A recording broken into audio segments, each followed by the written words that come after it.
Rheostat को हम circuit में दो तरह से इस्तेमाल कर सकते हैं।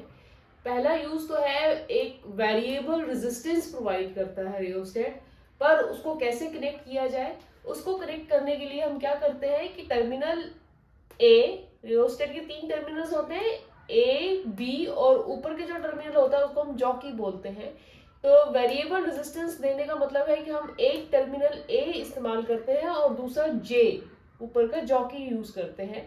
तो जॉकी को जहां पे भी हम एडजस्ट करेंगे सर्किट में उतने ही पोर्शन का रेजिस्टेंस इंट्रोड्यूस हो जाएगा। अगर जॉकी को स्लाइड करते हुए हम बी तक ले जाएंगे तो ए से बी पूरा सर्किट में रेजिस्टेंस इंट्रोड्यूस होगा। और दूसरा रियोस्टेट को इस्तेमाल करने का तरीका है as potential divider. Potential divider मतलब वोल्टेज डिवाइडर की तरह इस्तेमाल करना। उसमें क्या किया जाता है, उसके अंदर हम रियोस्टेट के ए और बी टर्मिनल्स के क्रॉस बैटरी या सेल लगा देते हैं, और जब हमें इसको सर्किट में लगाना होता है तो हम सर्किट में एक तो ए टर्मिनल लगाते हैं सर्किट का, और दूसरा जो सर्किट का दूसरा वायर होता है उसको हम लगाते हैं जॉकी के साथ।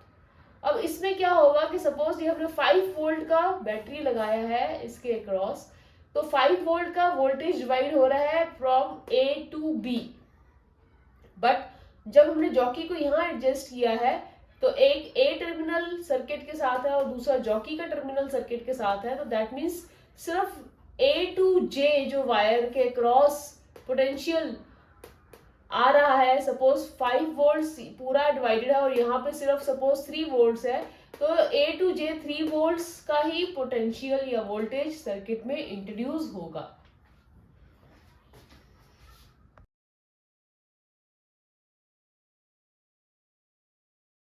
What is battery eliminator?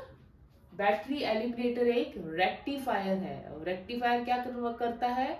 It converts alternating current from mains जो कि 220 वोल्ट्स पे आता है to direct current of our required voltage 2 volt 4 volt 6 volts etcetera.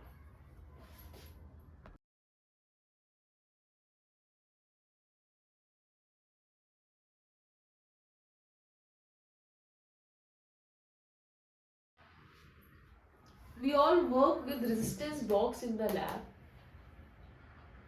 Resistance box में क्या होता है, वी ऑल नो कि उसमें अलग अलग रेजिस्टेंसेस एक बॉक्स में अरेंज्ड होती हैं, और जिस भी बॉक्स रेजिस्टेंस कॉइल का हम नॉब निकालते हैं, सपोज 10 ohms का है कॉइल, उसका नॉब निकाला तो 10 ohms का रेजिस्टेंस हमारे सर्किट में इंट्रोड्यूस हो जाता है। अब हाउ इट मैटर्स, ऐसे कैसे होता है? एक्चुअली हर नॉब के नीचे we have a wire of that particular resistance value, और उस वायर का अगर हम चाहते हैं कि इंडक्शन इफेक्ट्स ना हो तो क्या किया जाता है, उस वायर को पहले डबल करके फिर कॉइल की फॉर्म में अरेंज किया जाता है, सच दैट अगर current one side of the wire में इस डायरेक्शन में है तो दूसरी साइड में ऑपोजिट डायरेक्शन में हो जाए और इंडक्शन इफेक्ट्स नलिफाई हो जाए, और जितना रेजिस्टेंस हम चाहते हैं उतना ही इंट्रोड्यूस हो जाए सर्किट में। And do you know one thing कि जहां पर इन्फिनाइट रेजिस्टेंस का नॉब होता है वहां पर क्या कॉइल की लेंथ इन्फिनाइट होती है? नहीं, वहां पर क्या होता है, एयर गैप होता है।